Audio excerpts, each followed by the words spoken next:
للعالمین بالخاتم محمد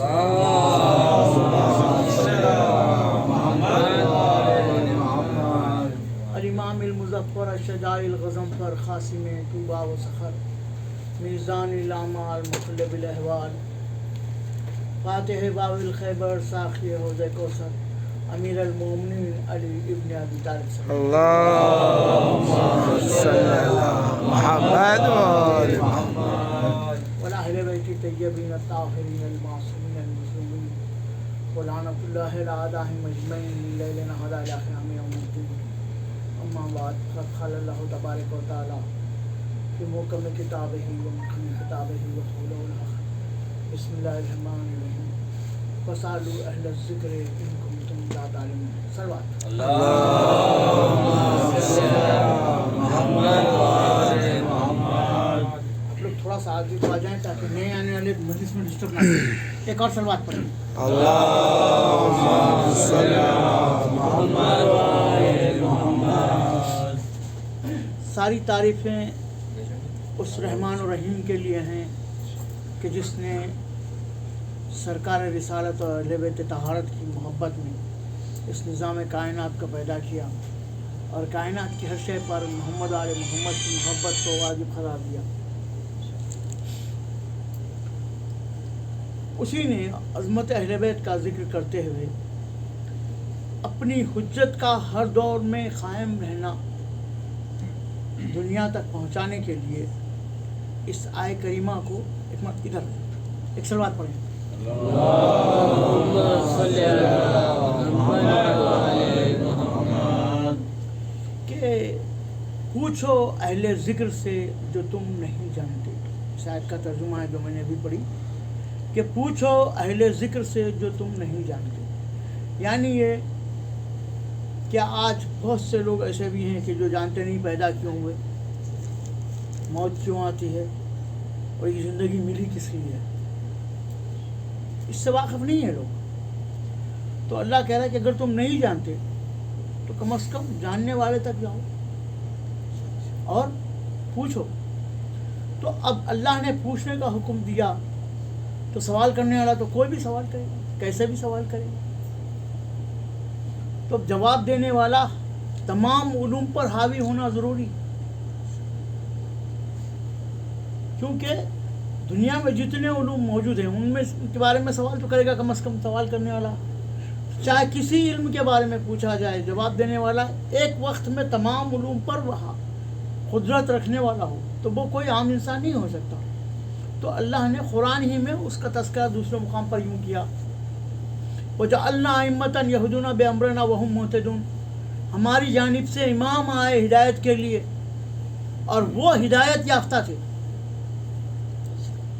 امام کی شان کیا ہے؟ وہ پیدا ہی عالم ہوتا ہے.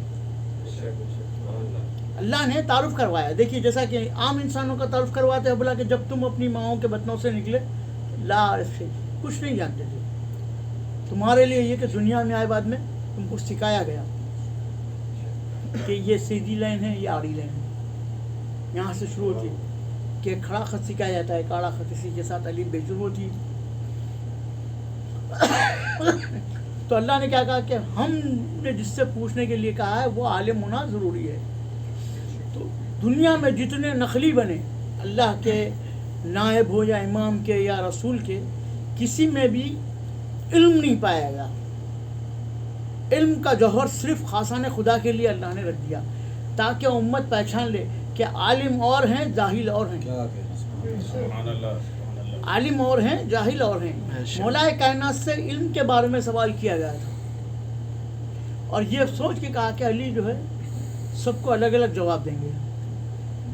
ایک ہی سوال لے کے لائن بنا کے آئے کے بعد ایک. پہلے نے سوال کیا یا علی علم بہتر ہے یا دولت؟ آپ نے کہا کہ علم بہتر ہے دولت سے. دولت کی تم حفاظت کرتے ہو, علم تمہاری حفاظت کرتا ہے. دوسرے نے یہی سوال کیا یا علی علم بہتر ہے یا دولت؟ تو کہا کہ علم بہتر ہے. دولت خرچنے سے کم ہوتی ہے, علم خرچنے سے زیادہ ہوتا ہے. تیسرے نے سوال کیا یا علی علم بہتر ہے یا دولت؟ کہا کہ علم بہتر ہے, کیونکہ علم اللہ کے محب بندوں کا ورثہ ہے اور دولت اللہ کے نافرمان بندوں کا حصہ ہے۔ پھر سوال کیا گیا یا علی علم بہتر ہے یا دولت؟ تو کہا کہ علم بہتر ہے۔ کیوں؟ کہ عالم کے دوست ہوتے ہیں، دولت مند کے لوگ دشمن ہوتے ہیں۔ تو 7 سوال کیے، اگر قیامت تک سوال کیے جاتے ہیں مولا کائنات سے تو سب کے جواب الگ الگ دیتے کیونکہ وہ علم پہ کل تھے۔ تو آج جس امام کا ذکر ہے امام حسن عسکری علیہ السلام، اللہم صلی علی محمد و آل محمد۔ تو دیکھیے اللہ نے اپنے قادر مطلق ہونے کا قرآن میں جگہ جگہ تذکرہ کیا ہے اور مثالیں دی ہیں۔ ایک سلوات پڑھیں۔ اللہم صلی علی محمد و آل محمد۔ اللہم صلی علی محمد و آل محمد۔ کہ ایک بہت بڑی طاقتور فوج اور اس کا بادشاہ اور اس کا یہ اعلان کہ بیٹا پیدا ہوتے ہی قتل کر دیا جائے۔ فرعون اس کو بتا دیا گیا تھا کہ موسیٰ تجھے پناہ کی گھاٹ اتار دیں گے، تو اس نے پوری کوشش کی، 70,000 ماؤں کی گود میں بچے قتل کر دیے گئے، ایک دو نہیں۔ لیکن اللہ نے موسیٰ کو فرعون کے گھر میں ہی پالا۔ اب یہ دیکھیے اللہ نے جو اہتمام کیا موسیٰ کو فرعون کے گھر میں پالنے کا، کہ تو روکنا چاہتا ہے تو تو ہی پرورش کرے گا، تو روکنا چاہتا ہے تو تو ہی پرورش کرے گا۔ تو اب نبی خدا تو معصوم پیدا ہوتا ہے تو اس تک تو نجاست نہیں جاتی، بے شک معصوم طاہر بھی ہوتا ہے، تو پھر موسیٰ کی پرورش کیسے ہو؟ تو اللہ نے اہتمام کیا، کہا کہ تمام عورتوں کا دودھ حرام کر دیا موسیٰ پر سوائے ماں کی۔ پوری عورتیں آئیں آزمائی، کسی کا دودھ نہیں پیا موسیٰ نے سوائے اپنی والدہ کی۔ تو جب تک شیر خوار رہے ماں نے دودھ پلایا، اب وہاں سے جب بڑے ہوئے تب کس کی ذمہ داری ہے؟ تو آسیہ کو دی ذمہ داری، پھر ان کی زوجہ کو، اور کہا کہ وہ مومنہ تھی۔ تو موسیٰ کے کھانے پینے کا جو اہتمام کر رہی تھی وہ مومنہ تھی، غیر ہے مومن کے ہاتھ کا نبی نہیں کھاتا۔ ایک مثال بتائی اللہ نے، اسی طرح سے سرکار کے لیے بھی رہا کہ ابو طالب نے خیال رکھا یا آپ کی زوجہ حضرت فاطمہ بنت اسد نے خیال رکھا، تو سرکار نے دونوں کے فضائل بیان کیے۔ اور فاطمہ بنت اسد کے بارے میں تو تاریخ میں پورے تمام ستہ میں بھی ملتا ہے کہ سرکار قبر میں لیٹ گئے مولا کائنات کی والدہ کی، اور مٹی سے کہا کہ یہ میری ماں رہی ہے، اس کا خیال رکھنا۔ عظمت بتائیے تاکہ پوری دنیا کل کو یہ نہ کہے کہ سرکار نے بھی جو ہے کسی کافر کے یہاں تربیت پائی، بتایا کہ میں نے جس کی تربیت پائی ہے وہ مومنہ ہے جس نے میرا خیال رکھا ہے۔ تو امام حسن عسکری کے لیے بادشاہ وقت نے یہ چاہا کہ ان کے بارے میں کسی کو پتہ ہی نہیں چلے کہ یہ زندہ ہیں یا مر گئے ہیں یا کہاں ہیں کدھر ہیں، کیا کیا جائے۔ تو اس کی خاص اعتماد کی فوج کو چاروں طرف لگا دیا، اور مقام عسکر میں آپ کو یعنی جیسے آج کل نظر بند رکھتے ہیں گھر کے اندر، ایسے کر دیا کہ نہ امام سے کوئی مل سکتا ہے نہ امام کسی سے مل سکتے ہیں۔ یہاں تک کہ امام کے گھر میں بھی حاکم کی عورتیں رہتی تھیں، اس بات پہ نظر رکھنے کے لیے کہ امام اپنی زوجہ سے بھی ملنے نہ جائے، پہرے لگے ہوئے تھے آٹو پہرے، کہ ہم کیونکہ رسالت میں آپ نے فرما دیا تھا کہ میرا 12واں بیٹا جب آئے گا تو پوری دنیا میں امن قائم کرے گا اور تمام ظالموں کا خاتمہ کرے گا۔ تو یہ جو ظلم کرتے آ رہے تھے انہیں اپنی حیات کی پڑی تھی، تو چاہ رہے تھے کہ حجت خدا نہ آئے، تو پہرے میں ہے امام، کسی کو ملنے کی اجازت نہیں ہے۔ لیکن جو امام سے ملنا چاہتے ہیں، جو خاص چاہنے والے ہیں، وہ آ رہے ہیں مل رہے ہیں، کسی کو پتہ ہی نہیں چلا۔ امام حسن عسکری کے پاس جو ایرانی آپ کے چاہنے والے شیعہ آتے تھے اور مختلف آیات کی تفسیر پوچھتے تھے، اور انہوں نے تفسیر امام حسن عسکری کتاب بنائی ایک چھوٹی سی، جس میں امام حسن عسکری نے قرآن کی آیتوں کی تفسیر بتائی ہے، امام سے لی گئی تفسیر امام حسن عسکری، زیادہ بڑی نہیں ہے لیکن ایک کتاب چاہ ہے، اور وہ بھی اس دور میں جب کہ چاروں طرف فوجیں گھری ہوئی تھی، اللہ نے عقلوں پر آنکھوں پر پردے ڈال دیے تھے وہ سمجھ رہے تھے کہ ہم دیکھ رہے ہیں اور امام جو چاہے وہ کر رہا تھا. یہ ہے اللہ کی قدرت. تو اس دور میں ایک شخص نے مسلمانوں کو بہکانے کے لیے عیسائی نے ایک دعویٰ کیا نیا. کہا کہ آدم سے لے کے عیسیٰ تک تمام پیغمبروں کو ہم بھی مانتے، آپ بھی مانتے، اللہ کو آپ بھی مانتے، ہم بھی مانتے، کسے نہیں مانتے. ہمارے درمیان اختلاف کس موضوع پہ ہے؟ تو نعوذ باللہ سرکار کے موضوع پہ کہ ہم محمد مصطفیٰ کو نبی نہیں مانتے، آپ لوگ مانتے. تو اگر سرکار کو ماننا چھوڑ دے تو ہم سب ایک ہو جائیں گے اور ہمارے درمیان میں جو لڑائی جھگڑے ہیں یہ ختم ہو جائیں گے. تو یہ جو اہل بیت کے دامن سے دور ہو گئے تھے اہل رسول سے، وہ جا کے ان سے گلے مل رہے تھے اور عیسائیت میں اضافہ ہو رہا تھا. تو بادشاہ کو یہ خوف ہوا کہ اگر لوگ عیسائی ہو گئے تو پھر مجھے کون مارے گا خلیفہ. اب اپنی گدی کی فکر ہوئی، اسلام کی نہیں، اپنی حکومت کی فکر ہوئی. لیکن اس کا کیا جواب دیا جائے؟ کیونکہ سب تو جاہل ہیں. جاہل اس لیے ہیں کہ عالم کے دشمن ہیں. جسے اللہ نے علم دے کے بھیجا ہے اس سے دور ہیں، اس کو تو قید رکھا ہے، اس سے تو کسی کو ملنے نہیں دیا تھا، اس کا علم تو کسی تک پہنچنے نہ پائے، مزاج بنا لیا ہے. تب اللہ نے کہا کہ تم ہی اہتمام کرو گے. اب دربار کے اندر امام نے کہا کہ بلاؤ اس عالم کو، مناظرہ رکھا جائے. تو اس دور کی جو دارالسلطنت تھا وہاں پر سامرے میں اعلان ہوا کہ وہ اس عالم سے جو ہے مسلمانوں کا ایک عالم بات کرے گا اور مناظرہ کر کے اسے ہرائے گا. تو جتنے لوگ تھے، جتنے سفیر تھے اور جتنے دوسرے ملکوں کے لوگ آئے ہوئے تھے جو علم کا دعویٰ رکھتے تھے اور جواب نہیں دے پا رہے تھے، سب جمع ہو گئے. اس کے بعد وہ عالم کو بلایا امام نے. اب بھرا ہوا دربار ہے، لوگ کاغذ قلم لیے ہوئے ہیں. ایک بار کاغذ قلم نہیں دیا تھا. اس کے بعد ہر امام نے اپنی روایتیں انہی سے لکھوائیں. سرکار کو نہیں دیا ہے تو ان کے بیٹوں نے جب چاہا لکھوایا ان سے، اور انہوں نے لکھا. ان کی کتابوں میں یہی بات. اب سب تیار ہے کہ کیا گفتگو ہو رہی ہے، لکھیں گے. تو امام نے کہا کہ تیرا کیا استدلال ہے، تو کیا دلیل دیتا ہے تیرے پاس، تیری فکر کا محور کیا ہے؟ تو اس نے کہا کہ ہم بھی خدا کو مانتے ہیں، آپ بھی. تو کہا کہ نہیں، ہم جس خدا کو مانتے ہیں وہ وحدہ لا شریک ہے.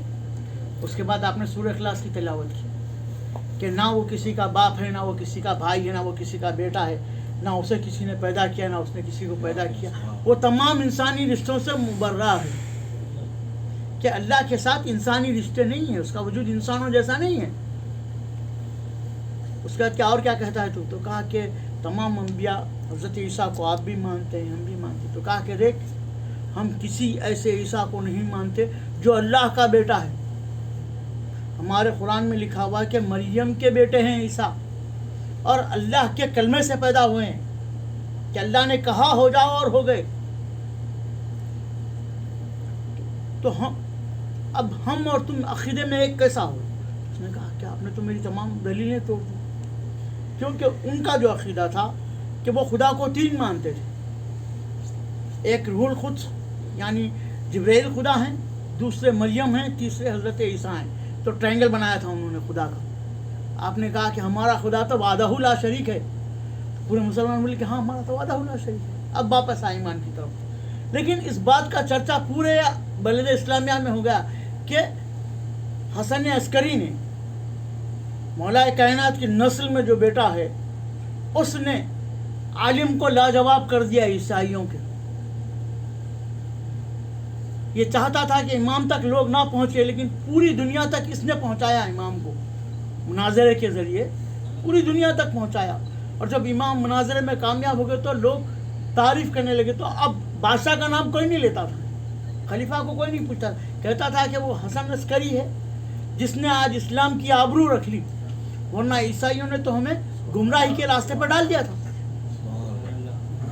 پھر اس کے بعد ایک مرہ ایسا آیا کہ قحط آ گیا کہ پانی کے لالے پڑ گئے. جہاں پانی نہیں ہوتا وہاں حیات ختم ہو جاتی ہے. میں نے کہا تھا اس مجلس میں کہ ایک شخص نے آ کے سوال کیا تھا کہ پانی کا ذائقہ کیا ہے؟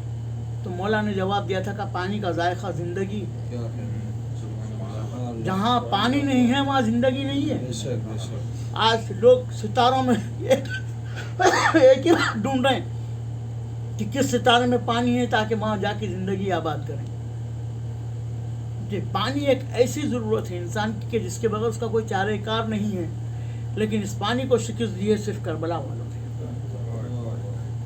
کہا کہ ہم تیرے بغیر جی کے بتا دیں گے، ہم تیرے بغیر کامیاب ہو کے بتا دیں گے. موت کو جنہوں نے شکست دی وہ کربلا والے. تو اب امام کے دور میں پانی کا قحط تھا. اب پریشان پوری رعایا آ کے بادشاہ سے کہہ رہی کہ کچھ کر ہمارے لیے. بادشاہ کے ہاتھ میں کیا ہے؟ ایسے میں ایک عیسائی عالم نکلا. اس نے جب دست دعا بلند کیے بارش ہونے لگی. اب لوگ پھر عیسائی کی طرف پلٹنے لگے کہ راہب کی دعا میں اثر ہے. وہ ہاتھ اٹھاتا ہے بادل گر کے آ جاتے ہیں. تو امام نے کہا کہ میں اس سے ملنا پسند کروں گا. چنانچہ اسے ایک میدان میں بلایا گیا. جب وہ آیا اور اس نے دست دعا بلند کیے تو امام نے کہا کہ اس کے جو ہاتھ میں ہے وہ چیز لے کے آ جاؤ. اب دیکھیے لوگوں نے کیسے حق چھپانے کی کوشش کی. یاروں نے کیا لکھا معلوم ہے کہ اس کے پاس ایک نبی کی استخوان تھی، ہڈی تھی. وہ ہاتھ میں رکھ کے دعا مانگتا تو جب کبھی آسمان کے سامنے کسی نبی کی ہڈی آتی ہے تو بارش ہو جاتی. کھلیا بنایا گیا ایسا نہیں تھا. اس کے پاس اسماء پنجتن تھے جن کو ہاتھ میں رکھ کے وہ دعا کرتا تھا کہ اللہ تو نے وعدہ کیا ہے کہ تو نے آدم کی توبہ بھی انہی کے وسیلے سے قبول کی تھی اور جو دعا مانگی جائے گی قبول کرے گا. تو وہ دعا مانگ رہا تھا پنجتن کے وسیلے سے اور لوگوں کو کر رہا تھا عیسائی. امام نے جب اس سے پنجتن کے وہ نام لے لیے تو جو بادل آئے تھے وہ پلٹ گئے. جب بادل پلٹ گئے تو وہ جھنڈا ہے. کہا کہ آپ نے تو اللہ کی رحمت کو بھجا دیا، اب بلا کے دکھائیے. امام نے کہا اس میں کیا ہے؟ اللہ نے کہا ہے دعا مانگنے کے لیے، ہم دعا مانگیں گے پانی پڑے گا. امام اشارہ کرتے تو پانی پڑ سکتا تھا، لیکن توحید کو بھی منوانا ہے، وعدہ لا شریک تک بھی امت کو لانا ہے. مصلی بچھایا، 2 رکعت نماز پڑھی، اس کے بعد میں دست دعا بلند کیے. جیسے امام نے دست دعا بلند کیے بادل چاروں طرف سے آنا شروع ہوئے. اب لوگ گھبرا گئے کہ بادل آ رہے ہیں، گہرے بادل آ رہے ہیں، کڑکتے ہوئے بادل آ رہے ہیں. تو کہا کہ گھبراؤ مت، یہ بادل اس شہر کو جائے گا، یہ بادل اس شہر کو جائے گا. جدھر زمین پہ ڈھیر کے اشارہ جدھر کرتے ہیں بادل ادھر کا رخ لے. بتایا کہ ان بادلوں پہ ہمارا حکم چلتا ہے. جب بادلوں کو مختلف شہروں کی طرف بھجا چکے تو کہا کہ اب جو آ رہا ہے بادل کا لقا وہ اس مقام کے لیے آ رہا ہے، اس لیے بہتر ہے کہ تم لوگ سب اپنے گھروں کو چلے جاؤ تاکہ پانی پڑے. اور پانی اس وقت تک نہیں پڑے گا جب تک تم گھر نہیں پہنچ جاؤ گے. تو سب لوگ اطمینان سے گھروں کو چلے گئے. اس کے بعد بارش ہوئی. تو یہ جو اقتدار دکھایا ہے نا امام نے، دکھا کے کیا بتایا کہ یہ جو تم اسے مان رہے ہو خلیفہ، یہ تو اپنے ایک مکھی کو نہیں اڑا پائے گا اپنے لیے خود. اللہ کا نمائندہ حقیقی میں ہوں جس کے اشارے پر بادل حرکت کرتے ہیں، کائنات حرکت کرتی ہے. اپنے وجود کو منوایا امام نے. تو یہ جو عقیدتیں بڑھتی گئی امام سے تو دشمنی بھی بڑھتی گئی. جیسے جیسے امام کے کمالات ظاہر ہوتے گئے ویسے ویسے دشمنی بڑھتی گئی. ایک عورت تھی، اس نے دعویٰ کیا کہ میں زینب بنت علی ہوں. 11ویں امام کے دور میں پہلے امام کی بیٹی ہونے کا دعویٰ کیا ایک عورت. اب علماء جنہوں نے مولا کائنات کی اور شہزادی زینب کی حیات طیبہ کو پڑھا تھا وہ سوال کرتے، وہ جواب دے دیتی، کیونکہ جو کتابیں وہ پڑھے ہوئے تھے وہ کتابیں یہ پڑھی بھی تھی. تو جو باتیں کتابوں میں وہی پوچھیں گے وہ تو اس نے بھی کتابیں دیکھ رکھی ہیں. اب اس کا جواب کون دے؟ تو پھر امام کے پاس آئے کہ اس کو بتائیں کہ یہ سچ ہے یا جھوٹی ہے. تو کہا کہ آسان سا ہے، قرآن کے اندر ذکر ملتا ہے اس چیز کا. کہا کہ قرآن میں ملتا ہے اس چیز کا؟ ہاں. کہا کہ یوسف کے واقعے میں نہیں کہا بھیڑیوں نے کہ ہم نبی اور اس کے اولاد کو تکلیف نہیں پہنچاتے؟ اگر یہ آل رسول سے ہے تو اسے بھیڑیے تکلیف نہیں پہنچائیں گے، جانور درندے تکلیف نہیں پہنچائیں گے. جیسے امام نے یہ کہا کہ جو امام کی دشمنی تھی نا انہوں نے منہ کھولا کہ امام کو شیروں کے بیچ میں ڈال دیا جائے. تو پھر منہ کی کھائی، بھوکے رکھ کے شیروں کو ان کے درمیان میں امام کو بھجایا گیا. امام گئے جیسے اس مقام پر گئے جہاں شیر تھے، وہ آئے اور امام کے قدموں پہ سجدہ کرنے لگے، نقش قدم پہ سجدہ کر رہے تھے امام کے، چاروں طرف ٹھہر گئے اور پلٹ کے ان کی طرف غصے سے دیکھنے لگے جنہوں نے ان سے بھوکا رکھا تھا، اور یہ تو الٹا ہو گیا۔ اچھا، یہ جتنے لوگ آئے تھے دیکھنے کے لیے منظر کہ امام کو شیر کیسے چیر پھاڑ کے کھا جائیں گے، اب ان کو تو وہ منظر ملا نہیں، لیکن انسان کی ایک فطرت ہے، کوئی چیز دیکھ لیتا ہے تو بیان نہیں کیے تک ہضم نہیں ہوتا، کھانا ہضم نہیں ہوتا۔ تو جو لوگ امام کی تباہی کا منظر سمجھ کے آئے تھے دیکھنے کے لیے، اب وہ لوگ جا کے پوری دنیا میں امام کی خوبیوں کو بیان کر رہے تھے۔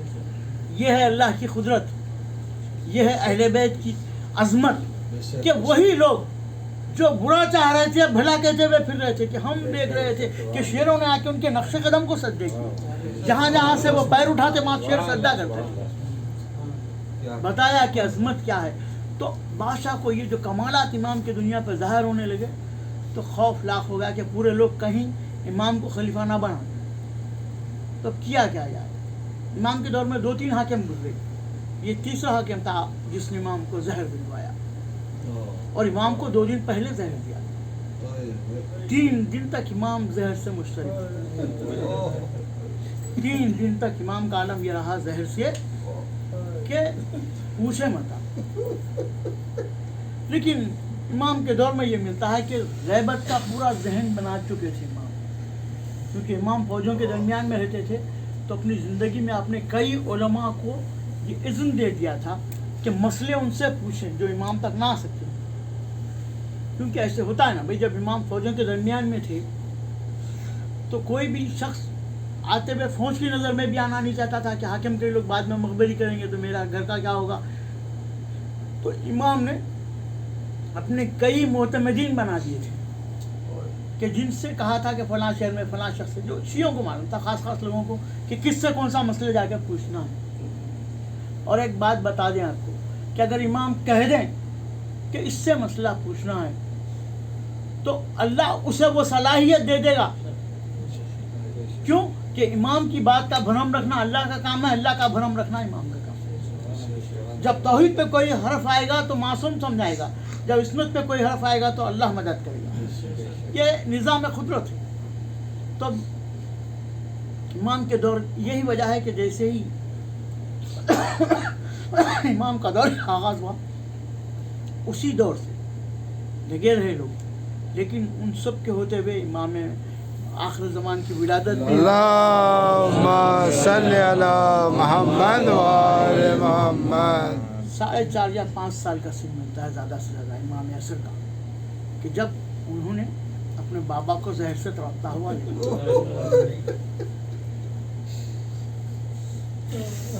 زہر ایسے دیا گیا تھا جیسے امام حسن کو دیا گیا تھا، اور گھر میں صرف 2 خواتین ہیں، آپ کی زوجہ نرگس خاتون ہیں اور آپ کی پھوپھی ہیں، چاہنے والے دور ہیں، مدینے میں ہیں سب، امام سدر منڈا سامرہ میں ہیں، اور تاریخ یہ کہتی ہے کہ خون کی خے کر رہے ہیں، امام تڑپ رہے ہیں، 2 دن تک میرا امام تڑپتا رہا، تیسرے دن امام نے امام کو بلایا اشارے سے، اور امام آخر الزماں پہنچے، امام نے بیٹے کو سینے سے لگایا، وصیت کی، کہا کہ بیٹا تمہیں میری نماز پڑھانا ہے، مجھے میرے بابا کے ساتھ دفن کرنا، وہی ہیں۔ تمام وصیتیں کرنے کے بعد دنیا سے امام نے پردہ کیا۔ تو امام زمانہ کی بڑی عجیب غربت ہے، دنیا کا یہ دستور ہے نا کہ کوئی بچہ اگر یتیم ہو جاتا ہے چھوٹا تو نہیں جاننے والا بھی پوچھتا ہے یہ مرحوم کا بچہ ہے، تو اسے کب کوئی سینے سے لگاتا ہے، کوئی شفقت سے سر پہ ہاتھ پھیرتا ہے، کوئی کہتا ہے بیٹا اپنے کو یتیم، ہم تیرے بزرگ موجود ہیں۔ لیکن امام زمانہ کے لیے کیا تاریخ میں ملتا ہے معلوم ہے، زہریلے خنجر لیے ہوئے حاکم کے لوگ ڈھونڈ رہے تھے کہ امام کہاں ہے۔ لیکن میں کہوں گا مولا ان تمام باتوں کے باوجود آپ کو اتنا موقع تو ملا کہ آپ نے بابا کو غسل بھی دیا، اور جب نماز پڑھانے کی باری آئی تو جعفر طیاب کھڑے پہ تھے، آپ کہا چچا جعفر ہٹیے، میں اس بات کا حق رکھتا ہوں کہ نماز پڑھاؤں، اور حق جتا کے نماز ادا کی۔ میں کہوں گا مولا اس وقت مجھے کربلا کا غریب یاد آ رہا ہے.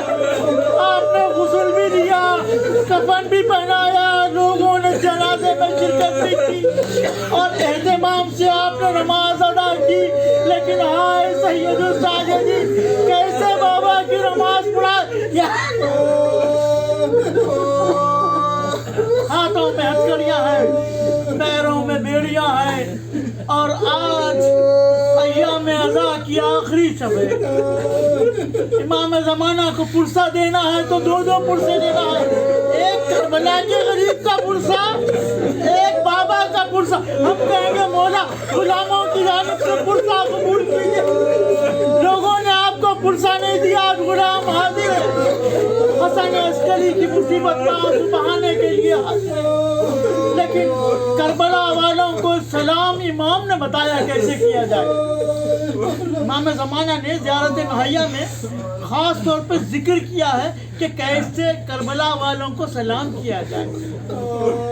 تو صرف سلام نہیں کیا بلکہ پورا مقتل بیان کیا ہے امام زمانہ نے.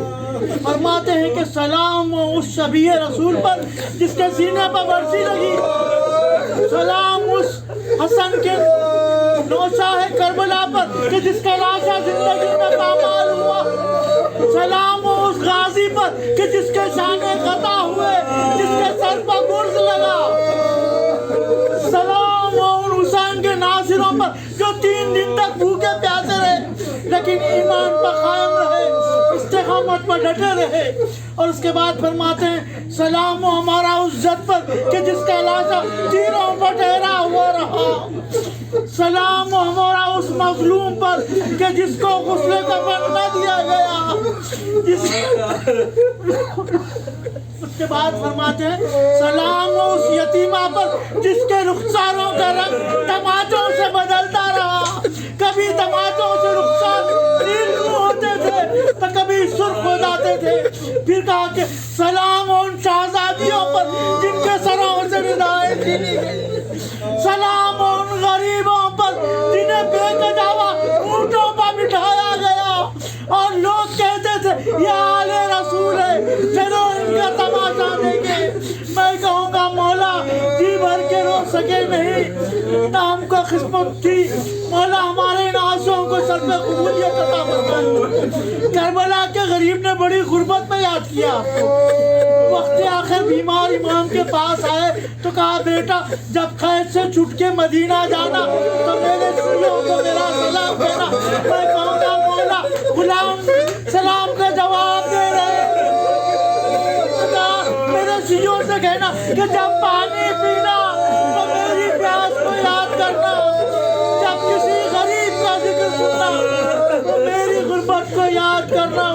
اور اس کے بعد کہا علی میں نے اس وقت بہت یاد کیا جب میں اپنے سجدائے کے لیے سوال آپ کر رہا تھا اور ظالموں کو زہرا کا لال وصیتیں کر کے میدان میں گیا اور